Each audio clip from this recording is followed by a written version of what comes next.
These are the four places where coins are mint.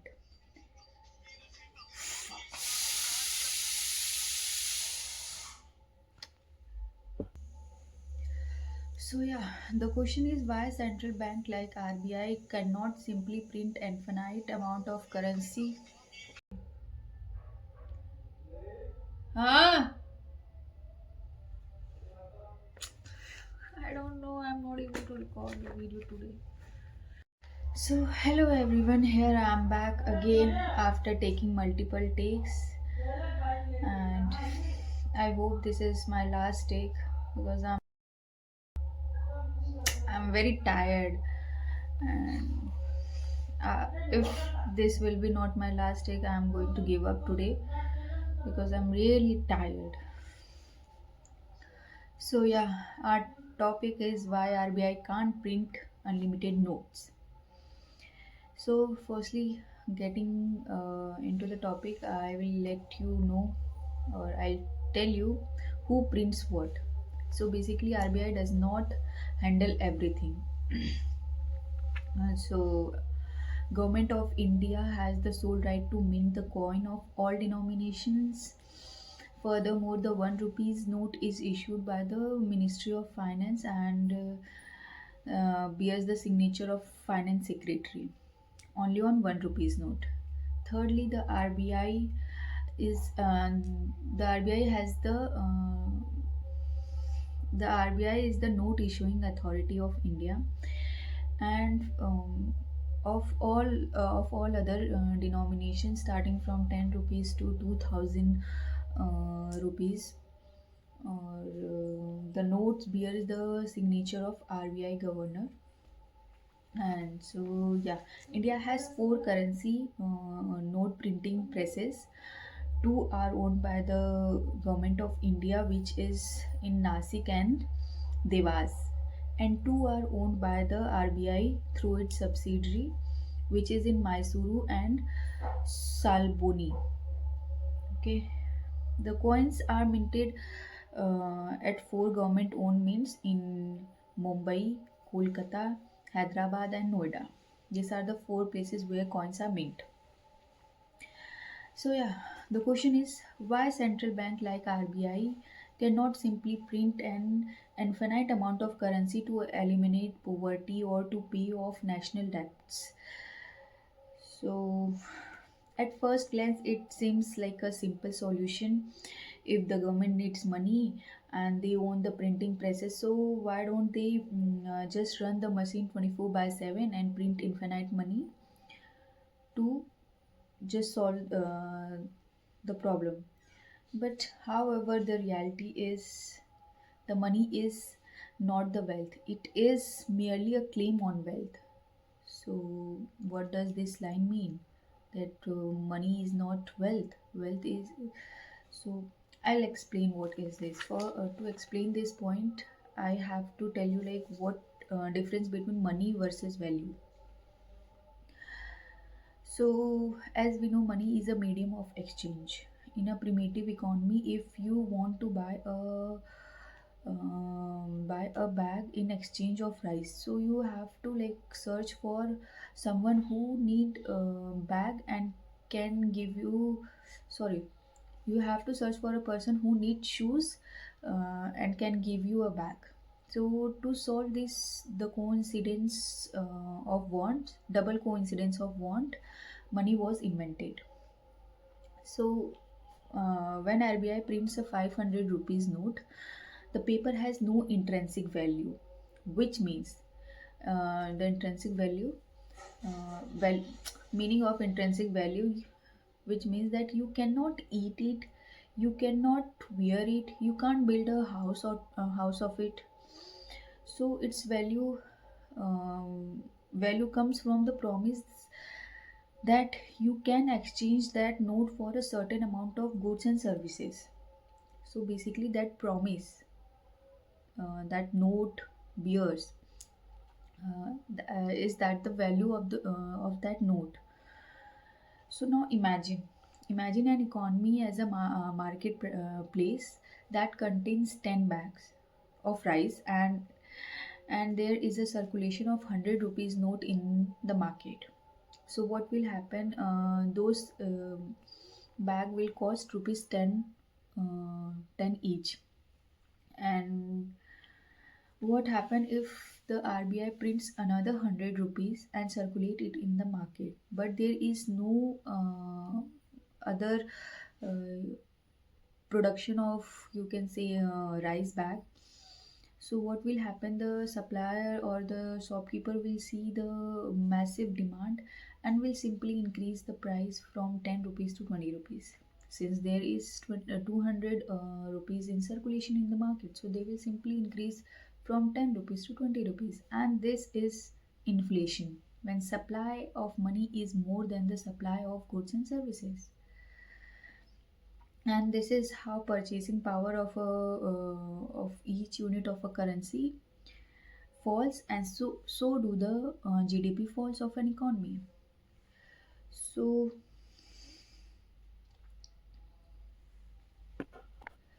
so yeah, now I will tell you some examples of some countries who uses this method and went into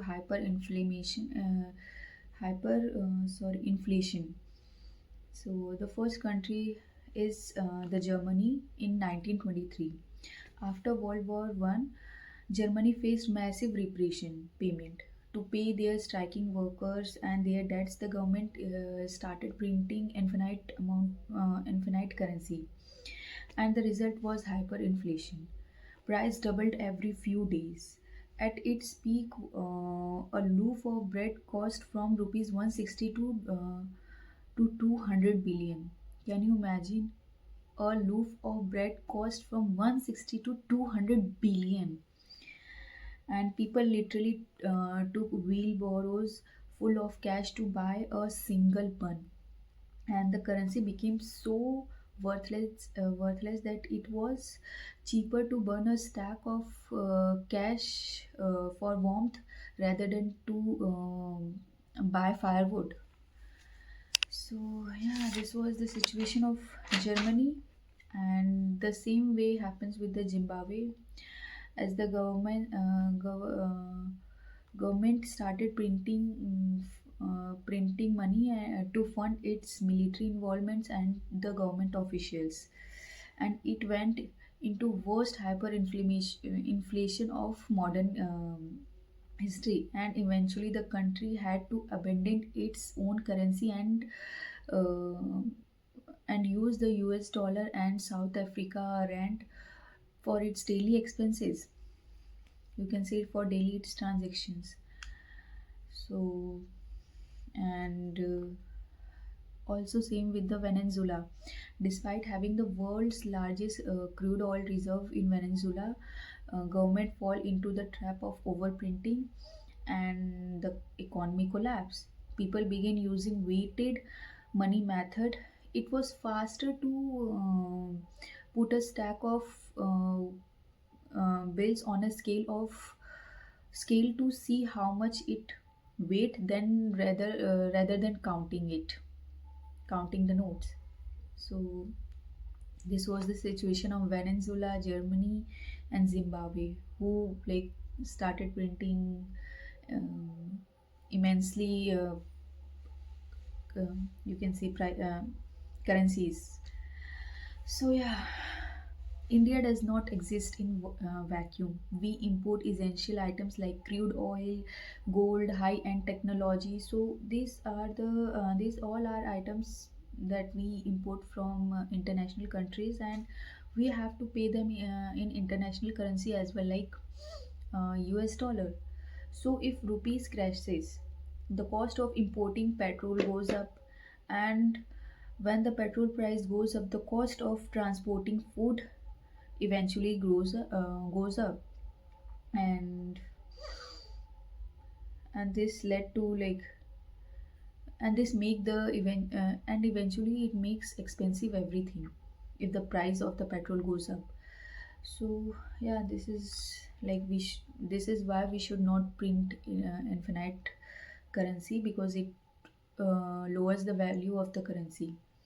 Secondly, foreign investor would flee. Why would a company would invest in a country if they fear that the value of the money will lose half of its by next month? So the capital flight would lead to a total economic shutdown. So this was the whole point why we should not um, print infinite unlimited notes.